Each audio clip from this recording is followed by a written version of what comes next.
Hi, Terry. How are you? Good, how are you? I'm good. Okay, so it says that you're here for just a regular appointment. Is that right? Mm-hmm. Okay. Well, I'm going to start off by asking you a couple questions about alcohol use and smoking use. And I ask this to all my patients. It's just routine. Is that okay? Yeah. Okay. So, in the past year, have you had four or more drinks in a day? No. No? I've Okay. kind of been staying away from that since the treatment here for my anxiety and depression. Okay, that's good. That's good. In a typical week, do you have more than 7 drinks? No. No. Good. Have you used pot, other street drugs, or prescription drugs for non-medical reasons?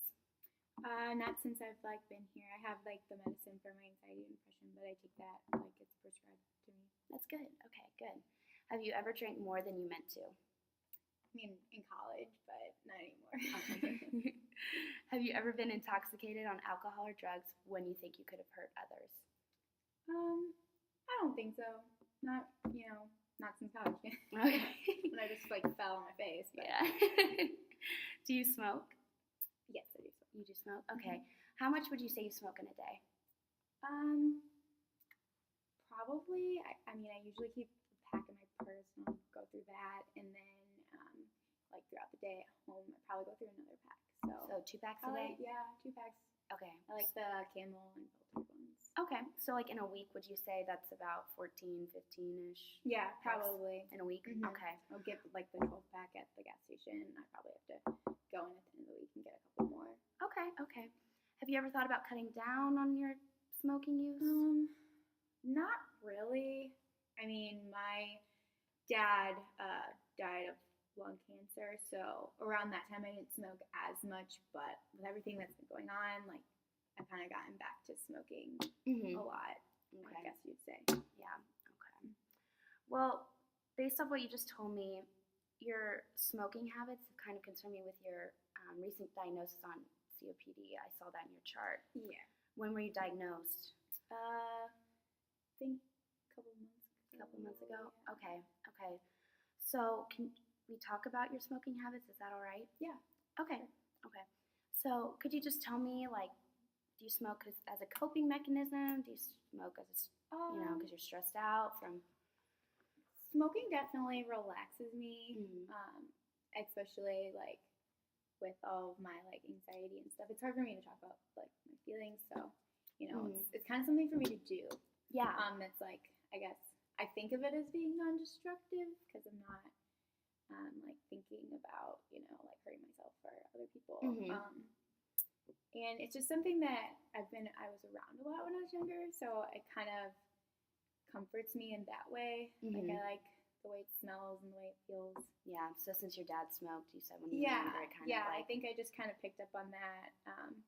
So it's just been something I've always done. Okay. So do you have any kids or? I don't have any kids. You don't have any kids? Okay. I have a brother that lives in town. My sister lives out of town, but and so does my mom. But my brother has a daughter. I'm pretty close to her. Okay. Yeah. Does your smoking use affect your relationship with both of them? I mean, she's pretty little, so I try not. I don't think it maybe affects her. But my brother definitely doesn't like when I smoke around her. He will make me go outside, which, I mean, being winter, that kind of sucks. I haven't been able to spend that much time with her because I know that I can't go a couple hours without smoking, and I don't want to go outside in the snow. So well, that sounds kind of hard because I know you want to spend time with her. I bet. It sounds like you're close with her. Yeah, I am. Okay. So you want to list some pros and cons of your smoking use? Well, I guess the pros would be that it relaxes me, and I mean it's something that a lot of people in my support groups do. So on their breaks. So I've kind of had relationships with those people outside of treatment in a way. Okay, so it's like a social thing. Yeah, it's like a social thing. And again, it's just something that I did when I was little and reminds me of my dad a little bit. But I mean, on that same note, the cons would be that my dad died of lung cancer, and the COPD. Obviously, I think they kind of said that it's related to my smoking. I don't think people wanted to be obvious with it, But Yeah. That was brought up a little bit, but not about quitting or anything. Okay. Well, on a scale of 1 to 10, 1 being now and 10 being, 1 being not now and 10 being now, where would you say you are based off your recent COPD diagnosis and your dad dying of lung cancer, and you can't see your niece, you can't spend as much time with her as you would like? What would you say you are? Like on a scale Of like 1 to 10. Of 1 to 10. 10 being now, 1 being not now. I would say probably like a 4, just because like I'm really afraid if I don't smoke that my anxiety and depression will get out of hand. Yeah. Well, I can see how that would concern you, but there's other things that you can do as like coping mechanisms or like stress relievers. You could, for example, instead of smoking on your breaks during work or whenever you want to smoke, you could replace it with gum, or you could replace it with like a snack. So you're doing something with your hands. Like a lot of people replace it with a healthy snack, like a banana or an apple. Just so, because people like doing something with their hand or their mouth. There's also nicotine gum that you could use, and that just gets rid of the cravings and stuff. So that's usually what people do, or they replace it with like working out. Doing some small exercises. Building up those lungs, which would be great for your COPD. Yeah, that would be really, really great. Those could be some steps that you could do to cut down if you would like. Is walking even something that would help? Because I get a lot of shortness of breath. That's kind of how we like found out I had COPD. So like I liked to run in high school, but I started noticing my shortness of breath. Oh yeah, walking would be a great idea. I think that instead of maybe going like when you go to therapy and those group breaks, maybe instead of like smoking, you can get maybe a group of friends, or maybe even just yourself. You can just go on a walk, clear your head of all that stress, and just deep breathe, and it will really help your lungs, and it's a great way to stop smoking.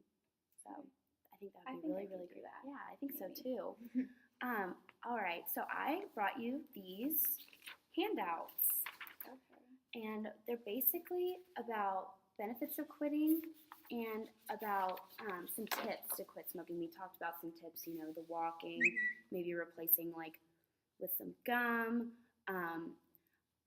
Some of the tips I'll read to you are: write down why you want to quit.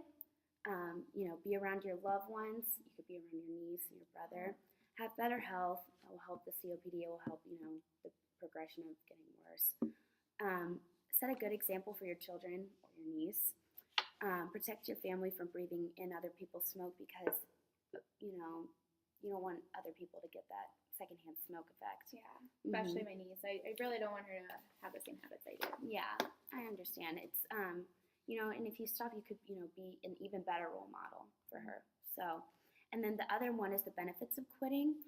The sooner you quit, the sooner your body can begin to heal. Smoking harms non-smokers too. There's just some benefits. So, what are you thinking about all this? I'll try it. Yeah. I think it looks good. I think you're on the right track. What do you think we could set up a follow-up appointment about all this? Yeah, I mean, I come in for my depression anxiety support groups once a week. So whenever works for you, I guess. That sounds good. Well, I will go get your doctor, and he can schedule an appointment and maybe talk to you about the nicotine patch and nicotine gum, if that sounds like an option for you to taper down. Okay. Maybe. So I'll go get him. Okay. Nice meeting you.